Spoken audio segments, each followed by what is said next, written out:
Hello, everyone. Welcome back to Vergara's Adventure.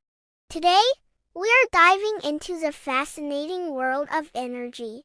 Energy is everywhere around us, and it comes in various forms. In this video, we'll explore the different types of energy and how they play a crucial role in our daily lives. So, let's get started. Kinetic energy. Our first type of energy is kinetic energy. Kinetic energy is the energy of motion.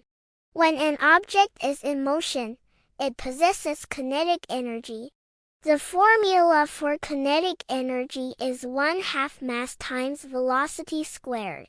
So, the faster an object is moving and the more massive it is, the more kinetic energy it has.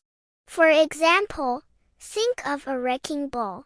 Even a slow-moving wrecking ball can do a lot of damage to another object, such as an empty house.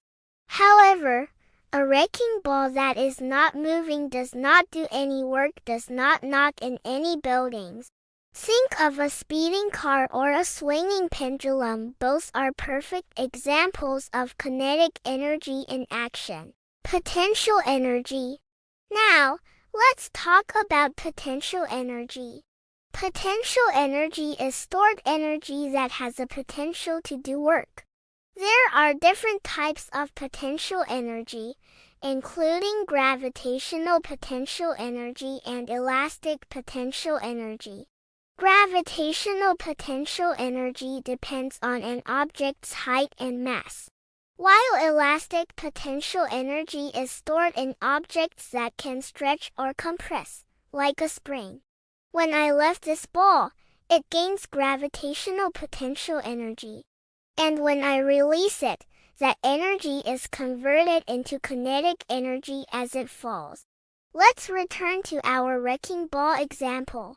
The motionless wrecking ball doesn't have any kinetic energy. But what would happen if it were lifted 2 stories up with a crane and suspended above a car? In this case, the wrecking ball isn't moving, but there is, in fact, still energy associated with it. The energy of the suspended wrecking ball reflects its potential to do work, in this case, damage.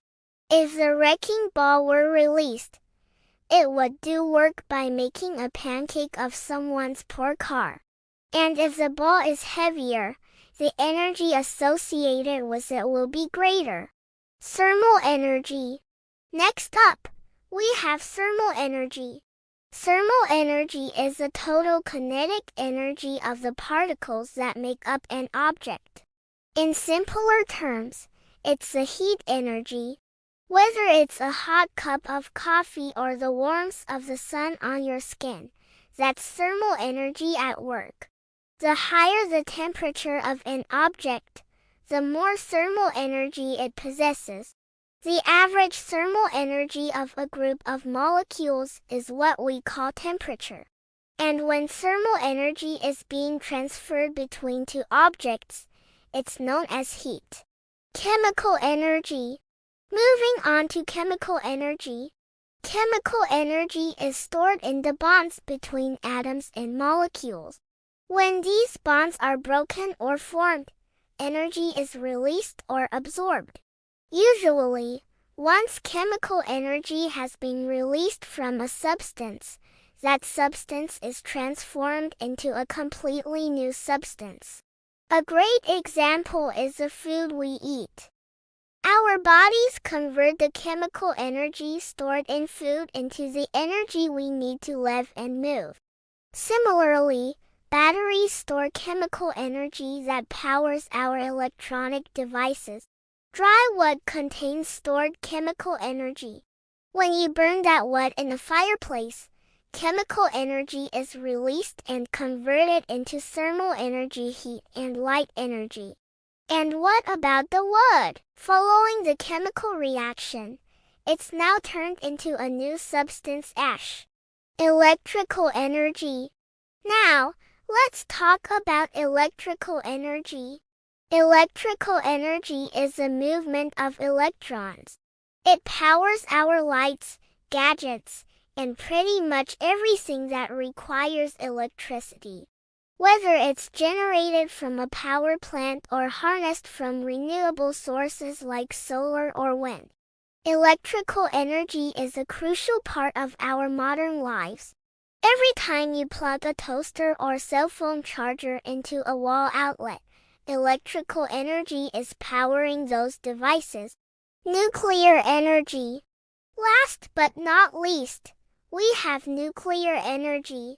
Nuclear energy is released during nuclear reactions, either through fission splitting of atoms or fusion combining of atoms. Nuclear fission is a reaction where the nucleus of an atom splits into two or more smaller nuclei, while releasing energy. Nuclear power plants use controlled fission reactions to generate electricity. The power that fuels the sun and the stars is nuclear fusion. While it's a powerful source of energy, it comes with its own set of challenges and considerations. And there you have it, 6 different types of energy that shape the world around us. From the motion of a car to the warmth of the sun, energy is a fundamental aspect of our existence.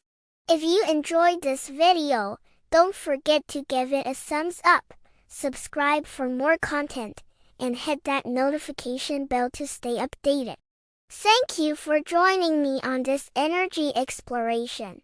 Until next time, stay curious and keep exploring the wonders of science.